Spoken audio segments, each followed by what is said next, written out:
In today's lecture, we are going to see AC series motor. AC series motor. So basically, this motor is also universal motor.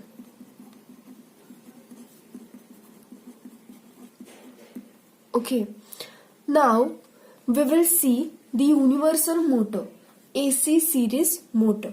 So universal motor is small version of AC series motor. So it is a small version. It is a small motor. It is small version of AC series motor. Universal motors are generally small capacity fractional horsepower motors. That means the capacity is small. They have a less power, that is horsepower. So universal motors are generally small capacity. They are small capacity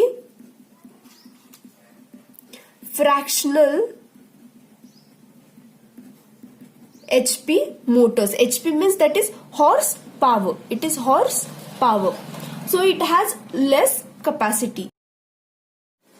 So first we'll see why and where we use this universal motors. So as we use this universal motors in our home, as everyone have mixer grinder, right? In our mixer, the universal motor is used. And main thing of universal motor is it can work on AC as well as DC. So it is called as universal motor. So where we use this universal motor, we use in small drill machines also, we use this in shaving machines also, universal motor is there. So we can operate that motor on both, on AC supply also as well as on DC supply also. So we are going to see it, how it works and constructional details. So main thing where we use it, so this is a small motor, it is used in mixer or in shaving machines or in small drill machines. These are the applications where we use these motors. So these motors have high starting torque. What they have? High starting torque. They have high starting torque and they show speed characteristics. Variable speed characteristics. Variable characteristics means what? Speed variable characteristics. So as you can take the example of mixer. So we can vary the speed, right? So they shows the variable speed characteristics and they have high starting torque. They have high starting torque and variable speed characteristics. So after remembering the examples, you can write the points. So first point is it has a small capacity fractional HP motor. It is small capacity having the fractional HP, that is horsepower motor. It has high starting torque. These motors, universal motors, have high starting torque and it can show variable speed characteristics. The speed can vary. So you can take the example of mixer grinder. We can vary the speed, right? So these are the examples and this is the point for universal motors. These motors can run on no load also and on the load also they can run. So these are the points. Now we will see the constructional and the working of this motor. So we will start with the construction. So it named as AC series motor. So the name says it is series motor. So basically it has stator part. So every motor has stator, rotor, it has stator winding and also rotor winding. Okay, it has also commutator and brushes. Now we will see how the construction is. There is one stator pole, so this is the construction I'll draw here. So this is the stator pole. Okay, so this is the stator pole. Alright. So these poles are non-silent type poles. So this is two poles, right? So these are the two pole. But here in general, the motor may be of two pole or four pole. So this motor is of two pole. Okay, so this is the two pole. So here is the stator pole Okay, this is the stator pole, and now rotor. Now we will see the rotor. So this is the rotor winding. This is the front view of the rotor. So this is the stator and this is the rotor placed here. So this is how the rotor looks. Okay, so this is the rotor and this is the front view, and here commutator is placed inside. Okay, this is the commutator which is placed inside this rotor. This is the commutator, and there are commutator segments. So these are the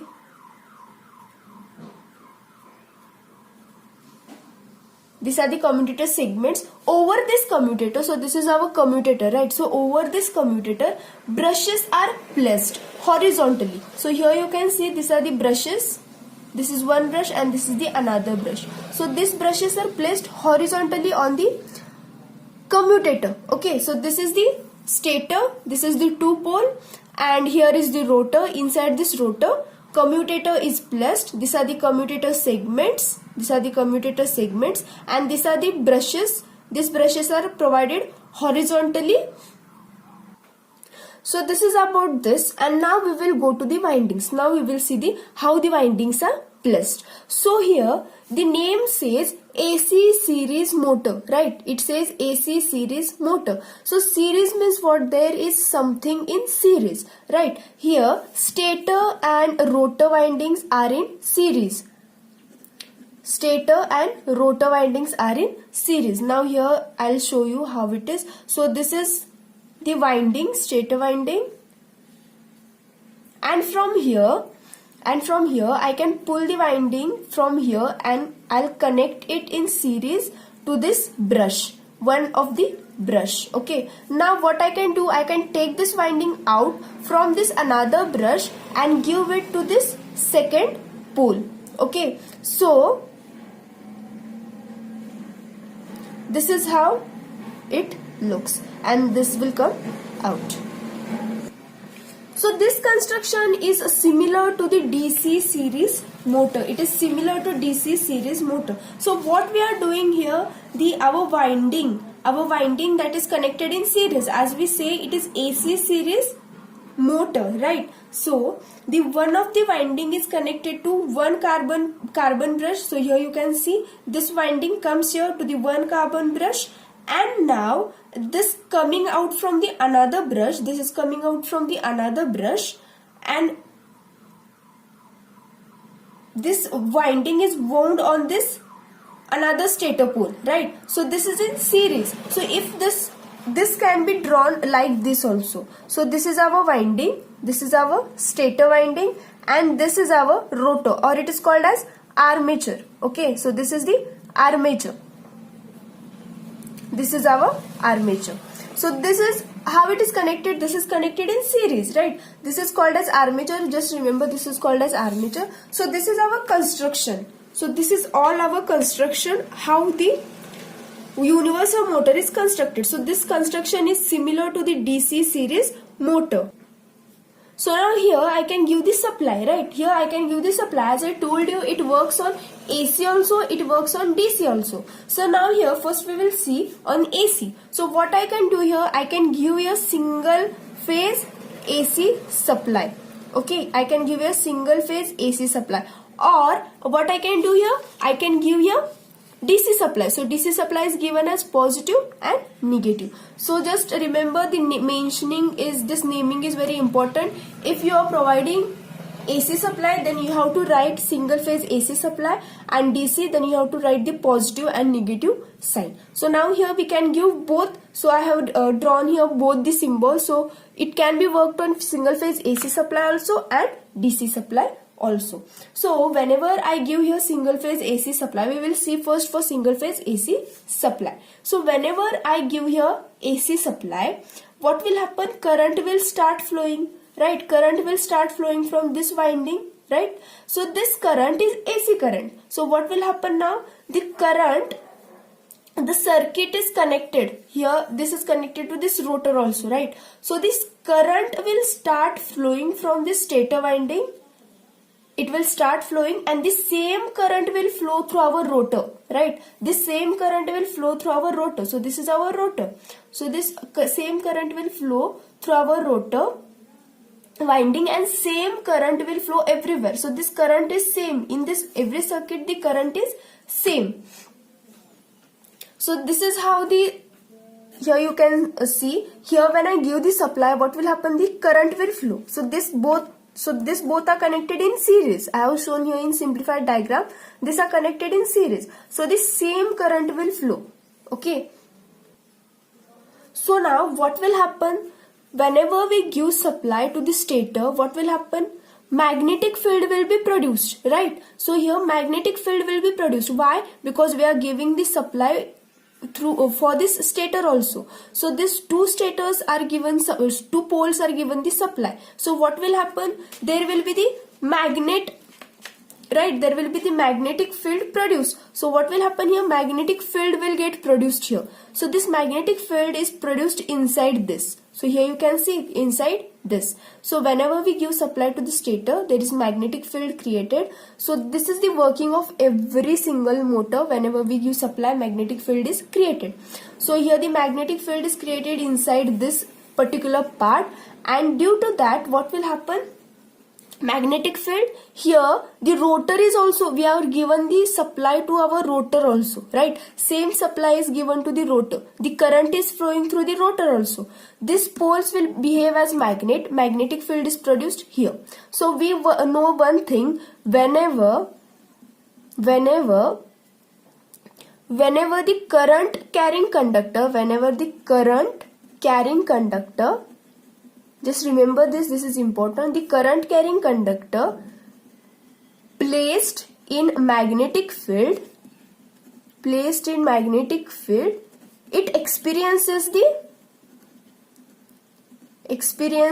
force. Okay, it experiences the force. So this is the important. Whenever the current carrying conductor placed in magnetic field, it experiences force. So what is your current carrying conductor? Our rotor is current. It is also carrying the current. So here the magnetic field is produced by these two poles, and now here the rotor is also carrying the current, and now this rotor is placed in the magnetic field, and due to this magnetic field and the current carrying rotor, what will happen? It will start to rotate, or it will experience the force. Okay, it will experience the torque, you can say torque. So just remember, whenever the current carrying conductor placed in magnetic field, it experiences the force. So now here what will happen? This is our current direction, right? So this is our current, and now from here it will come here like this and like this. Okay, so what we can do by Fleming's left hand rule, we can find the direction of rotation of this armature, right? How we can find the direction of this armature? Rotational direction by the left hand rule, Fleming's left hand rule. Fleming's left hand rule. What does this Fleming left hand rule says? So this thumb, this is the second finger, and this is the middle finger. So this will show the current, this will show the magnetic field, and this will show the motion where it will rotate. So now here our current is like this, right? So this must be 90 degrees to each other. So our current here is like this. It is going like this. So where will be the rotational force? You can see here the force is upwards. That means it is like this. Now here in this part, it is, the current is coming in this direction, right? So whenever we place like this, our force is coming, or the rotational is in this way, right? So here you can see the direction of rotation is anti-clockwise. So here this will rotate in this direction. Okay, so according to Fleming's left hand rule, we can find the rotation, how it will rotate. So here it is anti-clockwise. Thus when we connect to AC supply, the motor develops unidirectional torque. Okay, it provides the unidirectional torque. It will rotate only in one direction. So here these are the positive, or these are the cross here, and these are the dots. So what will happen in half cycle? They will change, right? This half cycle, at the half cycle, this cross will come downwards and this dot will go upwards. Okay, so according to this, what will happen? It will change. It will try to change. This cross will come downwards and this dots will go upwards. So due to this, what will happen? It will produce unidirectional torque. Okay, it will produce unidirectional torque. So it will just rotate in unidirection. So main thing is we can run this motor on AC also and DC also. So whenever we run on DC, what will happen? Same current will flow through this all circuit. Here magnet will be created and the working is same. So if we will apply AC supply here, it is going to work. And whenever we will apply DC supply here, this is also going to work. So this is about the universal motor. So this motor, there are some drawbacks. Okay, there are some drawbacks. So what are the drawbacks? In such motor, the mechanical losses are more. What is that? Mechanical losses are more and efficiency is low. So efficiency is low and mechanical losses are also produced in this motor. For the good performance of this motor, there are some modifications done. So we will see what are the modifications that are done. So the magnetic flux is alternating. So when we provide here AC supply, so here the magnetic flux is alternating, and due to that, what will happen? Eddy current losses in the magnetic circuit is seen. So we have learned what are the eddy current in the transformer chapter. So due to that alternating flux, what will happen? Eddy current, I'll write here, due to alternating flux,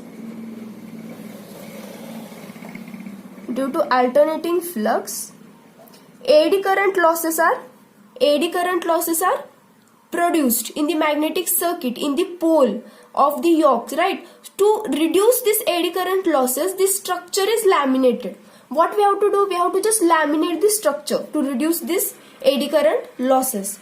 During the commutation period, a very high voltage is produced, right? So there is high voltage produced in commutation period. So to overcome that, what we can do? We can provide high resistance brushes. We can provide high resistance carbon brushes are used. Okay. So what will happen due to that high voltage? Heavy sparkling is produced at the brushes. That means a spark is produced around that brushes. So what we can do to reduce it? So we can use resistance carbon brushes, high resistance carbon brushes we can use. And third point is power factor is low, right? Power factor is low of this motor. So what we can do to improve that? We can use the compensating winding. Compensating winding is used. Why we use compensating winding? To improve the power factor, we use the compensating winding. So universal motors, where they are used, as I told you, the applications of it. So in vacuum cleaners, mixers, portable drills, that is small drills, sieving machine. So you may know that sieving machine, we use the universal motor. In hair dryers, blowers, we use universal motor. So it is used everywhere. So this motor can work on AC as well as on DC. Okay. So we will see now there are different types of machines or appliances, and we are going to know which motor is suitable for that purpose or that appliance, right? So this may be asked in your MCQs. So just we will go through it and we will see. So for printing press, we require capacitor start motor. Lathe machine, that is also capacitor start we require. Centrifugal pump, capacitor start motor is used. So just remember which motor is required for which appliance. Electrical drill machine, so we saw now universal motor. So for the small drill machines, we use universal motor. Mixer, we use universal motor. Sieving machine, we use universal motor. Radiograph tape recorder, we use shaded pole motor or synchronous motor. So we are going to see synchronous motor, it is in another chapters. So shaded pole motor or synchronous motor. Shaving machine, shaded pole type or synchronous motor, or as I told you, universal motor can be also used. A refrigerator, capacitor start, capacitor run or shaded pole type motor. A cooler, capacitor start motor. Cinema projector, universal motor is required. A ceiling fan, a table fan, capacitor start, capacitor run or shaded pole type is required. Wall clocks, the wall clocks use single phase synchronous motor or shaded pole type or hysteresis type. Okay, now floor polishing machines, so those machines require a repulsion type motor. They require repulsion type motor. Vacuum cleaners, universal motor, AC series, right? Universal motors. Toy, shaded pole type motor is required. A tape recorder, in tape recorder single phase synchronous motor is required. So this is about the purpose and suitable motor. So just remember this. There are some MCQs that may be asked. So first MCQ is universal motor can run either on AC or DC. So it is true or false type. So answer is obviously true. So as we learnt now only that universal motor can run on AC as well as on DC. So it is true. Universal motor can run on AC or DC. Now here, for table fan, which motor is suitable, right? So for table fan, now only we saw we require capacitor motor. So second one is universal motor is dash capacity motor. So universal motor is low capacity motor. So we have learnt it is low capacity motor. Now single phase motor are self-starting. It is true or false. They have asked it for true or false. Single phase motor is self-starting. So we have learnt single phase motors are not self-starting, right? They are not self-starting. If you remember, we have learned they are not self-starting. We have to make them self-start. So what we were doing, we were providing two windings, right? In single phase motors, we are providing two windings. So first one was running winding and second one was starting winding, right? So our single phase motor is not self-starting. So these are some MCQs. There are many MCQs, just go through them. And this is about your chapter. We have completed single phase motors. In next lecture we will start with another new chapter. I hope you don't have any doubts. If you have any doubts, then please ask.